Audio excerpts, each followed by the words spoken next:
윤석열 검찰발 고발 사주 의혹에 이어 윤 총장 장모 의혹 대응 문건까지 등장했습니다. 파도 공작, 파도 괴담뿐입니다.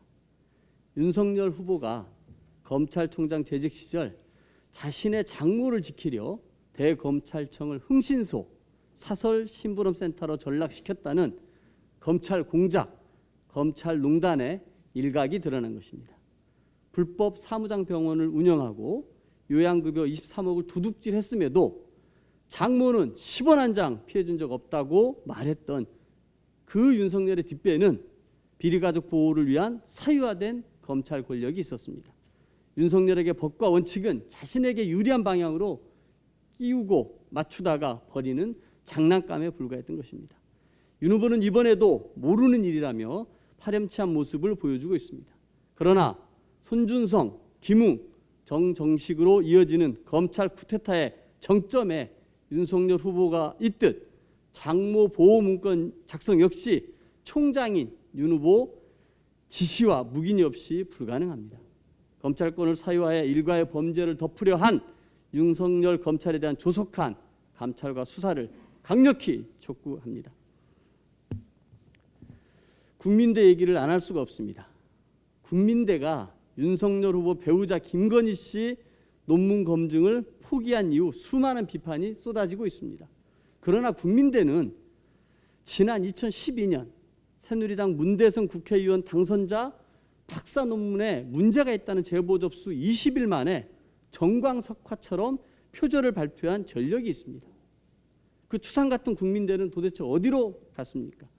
지금 국민대 당국 논리 그대로 과거 문 의원은 논문 검증 시효 5년이 지났다며 국민대에 논문 취소 무효 소송을 냈습니다. 결과는 패소였습니다. 역사의 아이러니 아닙니까? 문 의원이 논문 검증 시효 5년 지났다고 소송 내서 패소까지 했습니다. 그런데 이 논리를 들고 국민대가 스스로 김건희 논문을 검증할 수 없다고 하고 있는 것입니다. 70% 이상 표절이 의심되는 김건희 씨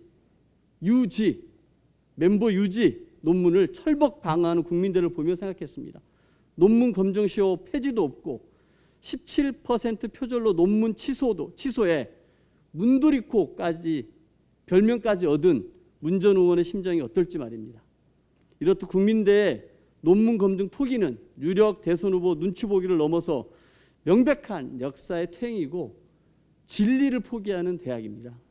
국민대 측이 권력에 줄대기하거나 돈 받고 논문 장사한 것이 아니라면 이제라도 김건희 씨 논문에 대해서 엄격한 검증에 착수하십시오. 교육부도 머뭇거릴 이유가 없습니다. 국민대가 학위장사 의혹에 대해서 즉시 감사에 착수하길 바랍니다. 한 말씀만 더 드리겠습니다. 망언 제조기 김석기 국민의힘 의원의 폭주가 계속되고 있습니다. 일본 자민당이 한국의 정권 교체를 바라고 있다는 자민당원 인증 발언으로 문매를 맞은 게 불과 2개월 전입니다. 문재인 대통령이 북한 간첩의 도움을 받아 당선됐다는 또 하나의 막말로 국회를 또다시 오염시키고 있습니다. 국민의힘발 대선 부정, 부품 공작 망령이 또 김석기 의원에 의해서 등장한 것입니다. 김 의원은 일본 자민당의 말은 앵무새처럼 옮기면서도 정작 국민이 선택한 대통령은 가짜 뉴스로 모욕하고 있으니 친일 반한 정치가 따로 없습니다. 이젠 김 의원의 당적이 아니라 국적까지 의심되는 지경입니다. 김 의원은 하루빨리 국민 앞에 석고대죄해야 합니다. 이준석 대표에게도 촉구합니다. 검찰 출신 대선 후보는 불법 정치 공작에 앞장서고 경찰 출신 국회의원은 용공 조작에 앞장서는 것이 국민의힘의 DNA입니까? 대통령을 김정은 수석 대변인이라고 표명해놓고도 일말의 부끄러움을 몰랐던 나경원 전 대표의 전처를 밟지 마십시오. 이 대표는 구시대적 색깔론으로 국민을 분열시킨 김석기 의원을 즉각 징계해 당의 기강을 세우시기 바랍니다. 저희 민주당은 김석기 의원의 대선 부정, 부품 공작 망령에 대해서 국회 윤리회부를 추진하겠습니다. 이상입니다.